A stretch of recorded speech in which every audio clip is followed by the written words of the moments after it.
Well, good morning, everybody, and it's a really auspicious morning for Galway United this morning, and we thank you for coming on a very, very special day for the football club. So, without further ado, we have our guest of honour, Greg, and John. And John, I'd like to say a few words before we begin. All yours. Okay. Good morning, lads.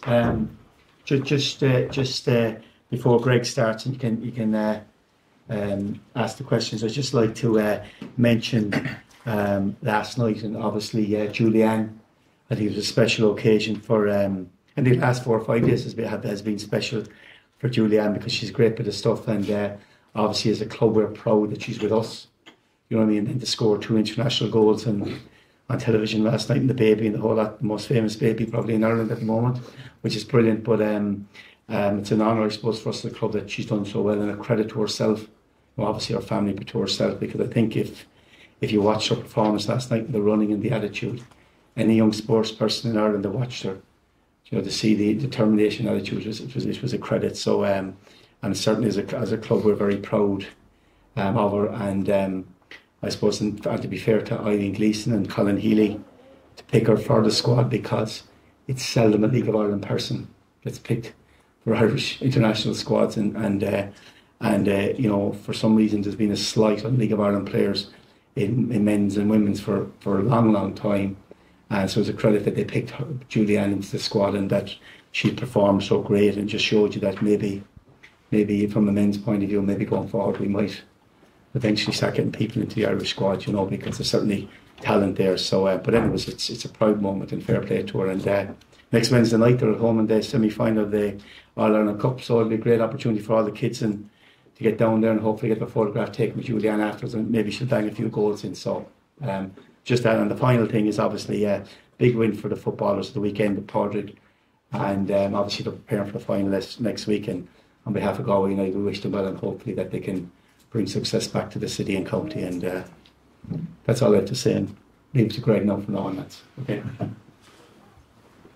Yeah, thanks for coming. It's obviously a great honour for me to be here. Firstly, thanks all of you for coming today, taking time out of your day to be here. Yeah, look, it's great to be home. I think that's kind of the main thing for me is I'm home. A lot of factors have come into play. You know, I've been away for a long time, 17 years, way longer than I have been at home. So it's nice to get back. I've got a young family. You know, I'm married, and we're both from Galway. So there was always that, you know, enticement to come home, whether it was, you know, last year, this year, years to come. We always planned on coming home.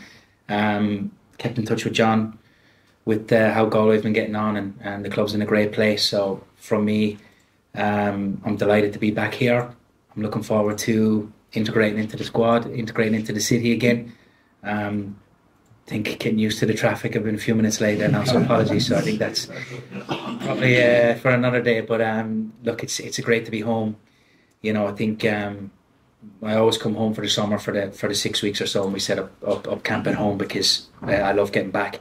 I think as July kind of come and went, this is the first time in my career that I've been a free agent as such. So, you know, there was decisions to be made, but I think the longer I've been at home, and like I said, John's allowed me to come in and train with the team to keep fit. So it's great to meet the lads on a more casual basis. But now I've signed. You know, that's now where it gets serious, and you kind of see, I suppose, a different side of me where I get zoned in, and we look to keep continuing driving this club forward. You know, the club's in a great position at the minute on all aspects with the academy, and with the women's team as well, been successful. Julianne being that driving force on that women's side. And yeah, the boys doing well, and you know, they've been knocking at the door, getting into the Premier Division for a while, and they got in there and really took it like a duck to water. So I'm here now, and I'm hoping to do as well as I can for the team with my own personal performances, and then try and you know, give my experience off to the boys and advice in any way it comes. I think from a playing point of view, I can offer what I've done over the years. I think what's got me across to England and kept me there for years is my application, my professionalism, my hunger, my desire, and that doesn't change. I think I'm still quite young, and I've got a lot to offer. So off the pitch, I think there's more of that sort of a sentimental feeling. Being back in Galway is, we do player appearances over in England as they do here, but it probably mean a lot more being back home and trying to improve and continue to improve football in Galway, not just with Galway United. So, like I said, I'm delighted to be here, and I'm happy to get things going. We'll open it up now to those of you who would like to ask questions. And there's a voucher of questions as Greg if you want. It's been a while. Greg, you spoke really well eloquently about what it means to you and your family to get back to Galway. To speak a little bit about maybe what Galway United meant to you though, as you were growing up, and was there that dream, ambition to always play for Galway United? And was it a team you followed going back to 90s and 90s when you're growing up? Yeah, it was. I mean, it's my hometown club. I never obviously had the opportunity underage to play for Galway United to play club football. The dream was always to get across to England. I don't think there's any denying that. And I did that, but I've always kept an eye on how Galway United is doing. It's my hometown club. To see the success and to see the progression of the league itself and Galway with that is fantastic. And with the way it is now with the League of Ireland past and stuff, I've been able to watch all the games, which has been great on the Friday nights when I'm just kind of relaxing before our games on the Saturday. So I've kept a real eye on how Galway's going. I think for me, being away for so long, you do miss home. I've enjoyed my time in England. It's been a great 17 years. I've lived out my dream, but I still have a lot of aspirations as a player too. I said to John, like, this isn't me coming home in inverted commas as a retirement plan. I feel that I've got a lot to give on and off the pitch to progress this club as much as I can. It's great to see sport in general in Galway doing so well. Not just football, but obviously that's kind of my speciality. So for the women's game to be doing so well and progressing the way it has, and for the men's game too. I always keep an eye on Galway. So it's great to get back to AMDC Park, and it'll be different because I think the last time I played there was, I think it was under 17s, was the UEFA or European qualifiers where we got the thing in Galway. So it's been a while since I've been on the grass, so I'm looking forward to playing on it as opposed to watching. Brilliant. And just finally for me, I suppose, as you said, you're no stranger to AMDC Park.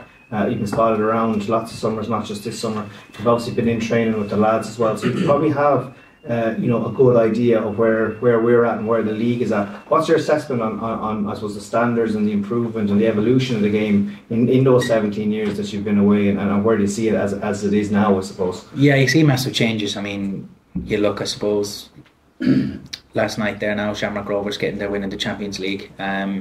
Maybe years gone before it was a case of you're getting to obviously they're getting into the qualifier, and then that's kind of it, and it's more of like, we get a little bit of a cash injection. But clubs want to progress as a whole, and obviously that enticement of European football to get far is massive on the financial front. I think that's where decisions are made massively is down to finances and resources, and I think the league has progressed massively in the few years, especially the years that I've been away.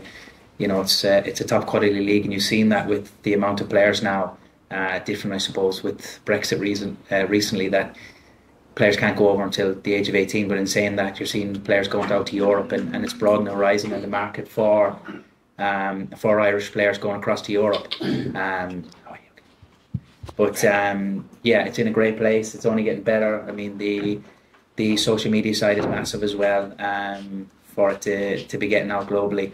But yeah, I think the league in itself, and everyone can say it's progressing really well. And you just want to keep that going with more coverage and better quality, and that starts then again probably for another day at grassroots and the academy setup moving forward, and how we can progress young kids into talented footballers in the years to come. Thanks for that. Yeah, Greg, Keith from the Tribune. Home. Thank you. You were saying there, on and off the pitch, you have a lot to do. Will you be involved in the training side as well, and with the club, with the academy, or are you going back to Craigmore or Morview, keeping a hand there, or what's the kind of plan on that front? I probably haven't given it too much in-depth thought. I mean, with regards to Galway United, first and foremost, I'm a player, and I'm giving everything with regards to playing. In the downtime, if that means helping out with the academy, we spoke loosely on that. Yeah, of course, of just finishing off my UEFA license, so it's something that I aspire to in the years to come. I'm a firm believer though of taking each day as it comes and not looking too far ahead. So yeah, I do plan on coaching to some aspect in the near future, but at this moment in time, I think it's important for me to fully focus on playing and my performances and doing what I can for the team on the pitch.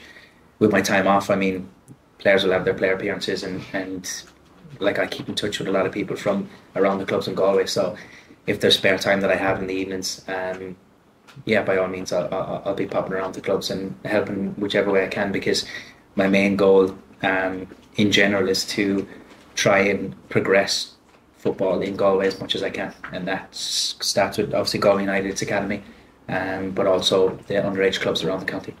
Now, how was the health of the body? There was a couple of I'd be tracking you, and there'd be a few weeks you'd be out, and then you'd be in again in May, or Yeah, in recent times, that's probably down to manager's decision. Yeah, I think it's no secret that I've had my fair share of injuries throughout my career. But in saying that, I've been fully fit now for a while, and probably just fallen out of favour for one reason or another. But I'm fully fit in that front. I have been for the last year or so anyway. So my body's in good nick. I feel really good. I think when you're younger, you can get away with a lot more with regards to nutrition and that side of the game. But I think as I've got older, I've learned a lot more about my body and what it needs, and suppose the kind of the professionalism that goes with it, that you can't get away with maybe stuff that you could have 5-10 years ago. So I'm quite disciplined on that front. So yeah, I feel very good. Have the family moved over now as well, or is that just a process that has to be undergone? Yeah, we always come home for the summer anyways, so we set up shop for the 6-7 weeks. Been a bit longer than that now, but yeah, the family's back home with me, and we're beginning now to integrate back into life in Galway. And I can ask Mr. Caulfield, sir, why Greg, why not? Yeah, I suppose I think it's a significant moment, Keith, in for the club, because there's been an awful lot of work on in the background. Obviously, the board have been working really hard. We know the investment, the backing coming in for the Comers, but everything is all based on budgets and how to achieve this. So I've spoken to Greg probably. We've had initial contact for quite a while. Then we met at Christmas time, Greg, and since. It's trying to, I suppose, keep the significance of it is probably the fact that he's a Galway lad coming back to play with Galway United. And we've had lots of Galway lads in the last 6-12 months, who haven't indicated, haven't wanted to come back to the club. And I suppose maybe it's the progression of where we're at now in terms of, we all know the bad history in the sense of the club being the first division and all, going on with football, back in football. But there's been a steady, strong progression in the club in the last 3 to 4 years. There's been a buy-in of trying to do things, building the club structure up, and obviously the Comers have been part of that. But we run a very strict ship in terms of budgets and that, because of the old ways and the problems that happened, that everything now is run really tightly. For me, Greg was a no-brainer, because it was, we know his football ability. He's played at the highest level, and the most important thing for me is getting today out of the way, back on the training pitch, and getting ourselves ready for Friday night. And Greg showing his experience, showing his leadership, but most importantly showing his football strengths, and being in the team and improving the team. Because the challenge for us is that we have to, all the signings we bring into the club, they all have to. Every signing we bring in from now on has to be better than what we had, to make us better. And so it was just, I think it's significant. He's the first, from what I can see, Galway lad ever coming home to play with the club. And I think at the level he's at and the offers he's had to stay in England, and that he'd stay there for another year or two, I think it's significant that he sees that this club is going places, hopefully, that the structures are good, and that we want success, and we want to go to, he mentioned Shamrock Rovers last night, brilliant for them and Bradford with the win. But obviously, it's those type of occasions we're trying to get to, and and that's a challenge for us. But certainly, I think in the last month, the players we brought in have made us better. And certainly, with Greg, we would anticipate a significant improvement as well. And he can play in a few positions for us. And but it's just presence and leadership around the group will be very important. And I think that's what's significant for the signing, that he's a lad coming back and seeing that this club looks like it's going places and moving forward, and that's what we want. He's following in the footsteps of Chief, going to England, coming back and making a big impression. Hopefully, is he available Friday, or is there international clearance needed? Yeah, it's international clearance. So obviously, John Flannery's working really hard to get all the paperwork through. So it's not as simple as you sign someone that's ready, because this is a post of a number of days. So certainly, we're training today, training tomorrow. Greg is training. Hopefully, everything will be through by Friday. So we'll wait and see. But it's a rush to get everything sorted at the moment. But yeah, everything is being worked on at the moment. That's right. Thanks. Just, John, if you don't mind as well, just to follow up a little bit on that piece you mentioned about leadership. So just talk a little bit about what boost it gives the club and what boost it gives the squad to have a person of Greg's experience. Because we're lucky, I suppose, in that sense that we've got a few leaders in the dressing room already who lead by example on the pitch. But you're often speaking about the influence of likes of Clark and McCormick in the dressing room. What does it do? Is it coming at a great time to give another boost for the back end of the season? But what's it done already? As a given encouragement, etc. to yourselves and squad. Obviously, you talked about the club moving in the right direction, but on a day-to-day basis, how is it? Yeah. Well, I suppose Greg has been in training for a few weeks, but obviously it was on a casual basis because there was no commitment from because obviously Greg had to work it out for himself with his family going home and what was the next move, and he had the offers in England to stay. So I suppose it's all about the culture. You hear that word mentioned, culture, but it's true. It's about being serious, being professional as a club. And you're right in the sense that we have a lot of good players in at the moment. We've certainly a lot of good leaders, but you can't beat players who've been at the highest level, who've seen it, who've seen the good things, the bad things. And for us, it's about making things better, improving. And I suppose, certainly everyone in the squad will be thrilled, and they'll see that. And it's for Greg.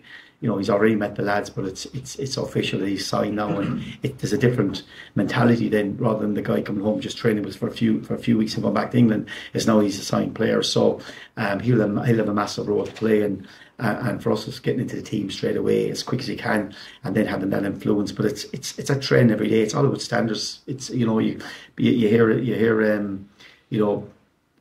every day, and you train as you play, and if you get that mentality into your club, into your players, and the better players you have who are used to that, then you have a chance of moving on and getting success. And I suppose ultimately that's where Greg is at in abundance, and that's what we're hoping for.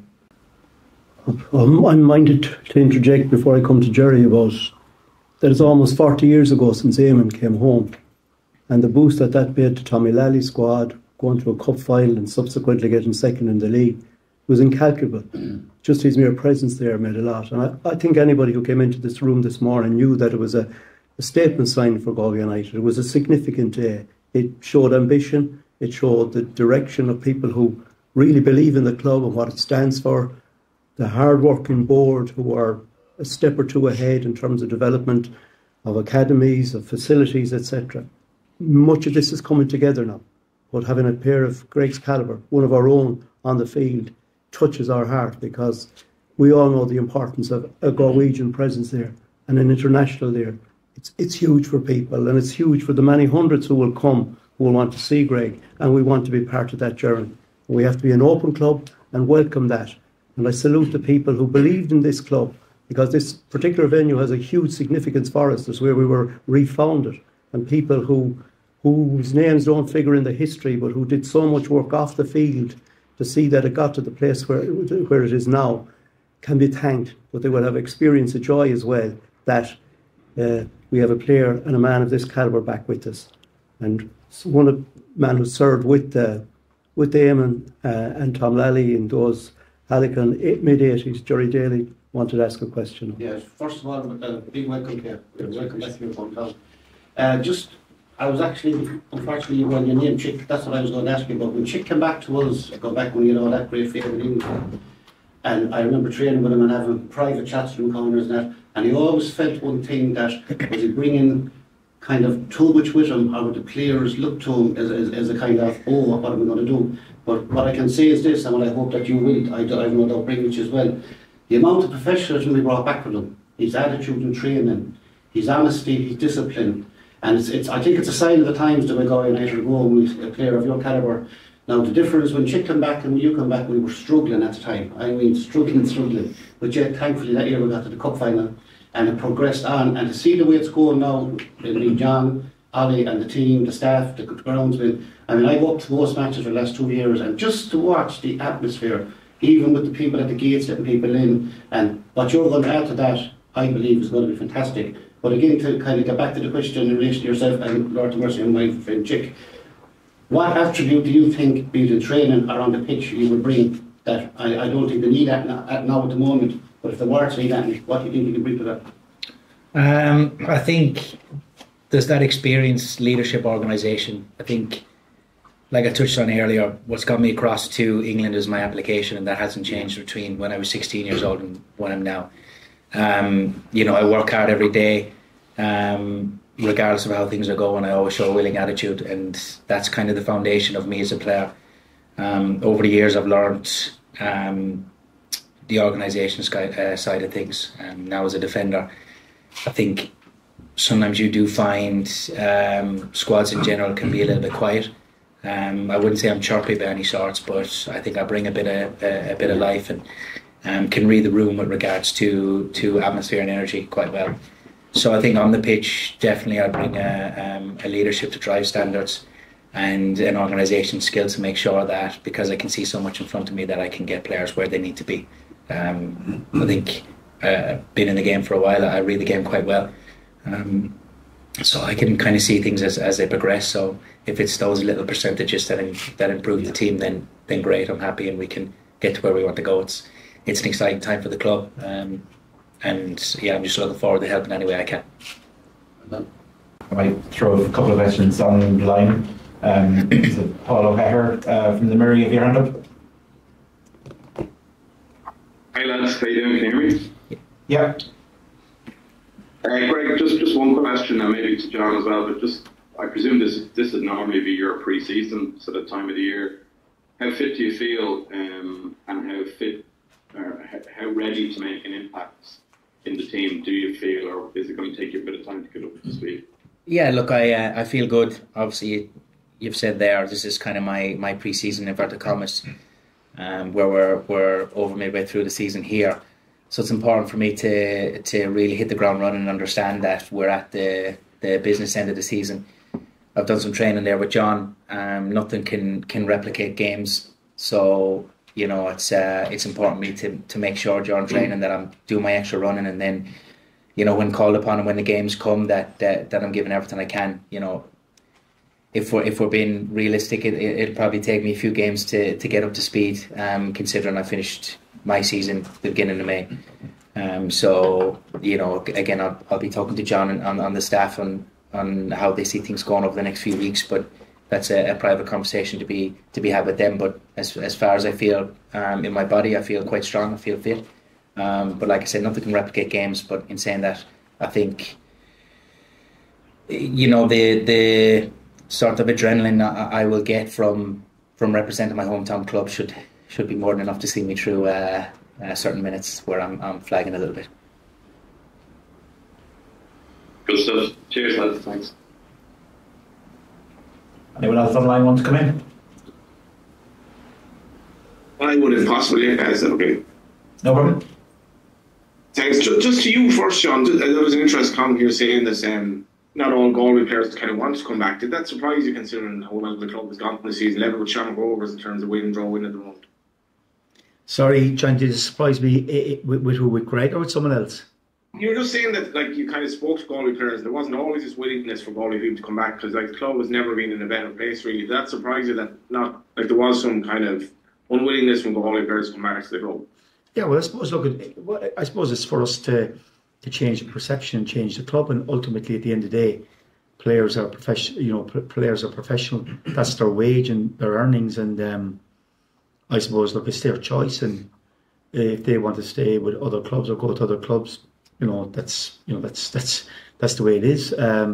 Personally, I suppose I came from a different club where players from outside, from there who went away, were always mad to come back. But it took me probably a bit in my head hard to fathom that out. But I understand it now. But ultimately, you need to have a proper structured club. You need to be challenging. I think we've changed quite a bit, particularly in the last 18 months. And even this season, I think going from, I suppose, January, February, when outside predictions were that we'd be down at the bottom and relegated. I think we've had a challenge, but I think there's we've done well so far. Third of the season to go and a lot to play for, but still at the same time, it isn't just as simple as that, Johnny. Like we work off budgets, and Greg is only 33, so he's at a great age for us because he's a lot of football left in him if he stays injury free, particularly in the position he is with his experience. But like, it's not just simple. You can sign Greg Cunningham, and because there's money involved, there's budgets, and of course financially Greg would have been far better off to have stayed in England. But it was the lure of coming back to play here, and it's the football, his passion. But financially he'd be, of course, way better off. But for us, it was trying to in a squad, we have to move players on and work out how we're gonna work that out. And obviously today, in the last day or two, we've accepted an offer last night from Dundalk. We've accepted another offer from Athlone, because we've had to work it out financially. How can we work it out, because our budgets are so strict, and the corners have been really good to us. But everything is, we have within the club, we have 9 teams within the club, and there's costs, and we're probably the team that brings in the most money, because obviously from our crowds and our main sponsorship. But all the other teams have to be funded as well, and there's travelling costs and food costs and expenses and management costs. So there's all expenses. So from a budget point of view, it's just not as simple to meet Greg Cunningham. We had to weigh up, how we're going to do it and who moves out to help with that scenario. And so outside of football and training, the last 7 days have been incredibly hectic and incredibly challenging. But thankfully, Greg is in, a few lads have moved on, and everything is falling into place. And but the most important thing for me, it's all about the football, and it's all about Greg getting him up to speed and getting into that team and showing his quality, and for us to drive on. And how specific do you have to be bringing a player in mid-season, especially when the team is doing so well that you can bring in somebody, and yourself and Ollie have spoken with this, that can upset the harmony or the apple cart? And obviously, it doesn't sound like you have any worries with Greg there. No, but that's the whole point. It's the players we bring in have to match what we want, and they have to fit into the type of player and the type of culture behind the scenes, what we want. Hard-working, honest, talented, want to play for the club, play for themselves, play for the supporters. And I suppose it is always difficult when you bring in new players, but I think we've done a lot of work. If you go back to Johan Burns in particular, they weren't willy-nilly. We've worked a long time with them, were they a perfect fit for the group. And certainly I think you can see straight away that those lads have been a great fit for the team. Greg, it's different because he's from here, he's from Galway, he knows everyone knows him. So, but you are right, Johnny, it's bringing outside players in, but Greg is an outside player, he's a local player, so that's brilliant. But yeah, you're right, it's getting players that just fit into the ethos of what we're trying to do in the culture, and they just mix in, and I suppose we're really happy, over the last 3 or 4 weeks, and obviously with Greg, of course, that the lads that we brought in are good for the group. And also, Johnny, the other side of that is you get lads who want to move on. They're unhappy, they're frustrated, and that happens too. And I always think you have to have a happy workplace, and you have to work hard, and you have to be strict. But at the same time, sometimes players get to the point where they're not happy, they want to move on, and you have to acknowledge that as well. And you have decisions to make, and we can make those decisions as well. Thanks very much, Sean. And just quickly, Greg, when you moved, like you hear Jerry Daly, the great Jerry Daly talk, the Galway football has changed a lot. When you moved, there was no League of Ireland underage. It's a very different place now. Yeah, it is, yeah. And I mean, there is a gateway now for young players around the country to progress through the academy setup. and find themselves in League of Ireland first team if that's the way it goes. But definitely there is that platform for underage football to progress now in the county. I mean, the underage system has always been very good. I'm seeing the facilities around the county now forever improving with astroturfs and new changing rooms and pitches, where that wasn't the case. I think that you had a couple of main teams that had the facilities within the county when I was underage, before I moved across to England. And over the years you're seeing that progression, which is great. You just want to keep it going in that direction, that there is resources available for kids in all the communities around the country and the county, and more of a pathway for kids to progress to the levels that they can. Just finally for me, it says on Wikipedia you replaced Nigel de Jong when you made your European debut in 2010. How much would it mean to you to be back in Europe possibly next season? Yeah, that's an aspiration, of course it is. The club is going in the right direction. I think I've said it and it sounds quite boring. It's about taking each game as it comes, and come the end of the season, you'd be hopeful that the club will be in a European position. That's obviously the aim.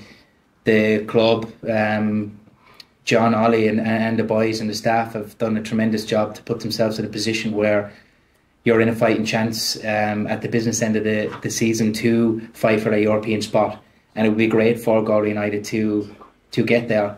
I think you still need to be aware that this is the first season back in the Premier Division for a while. And you want to walk before you can run, but at the same time there's an opportunity there, you got to go and grab it. So it would be amazing to contribute as much as I can and help the boys in this club try and get that spot. So yeah, of course it's definitely a goal, I'd imagine, of the club and the county to get there. It'd be great. Thanks, lad. Thank you. Right. Well, once again I want to thank you all for coming. I think you're not unaware as to the significance of the warning, and I think it shows a belief, it shows a hunger and a drive. Most of all, it's a welcome and a respect for Greg coming back, because it touches us, because our belief in the club is endorsed or affirmed by his being amongst us, and we look forward to many lovely sporting and winning evenings in Eamon DC Park. And in talking about Eamon, it's only important too that we acknowledge the man with the cap, Don, who brings the spirit and a lot more to proceedings. So, thank you all. You the man, Greg. You the man. Shut up, Bernard. Man of the book. You can't get any clearer than that. So, thank you all very much. For me, I'm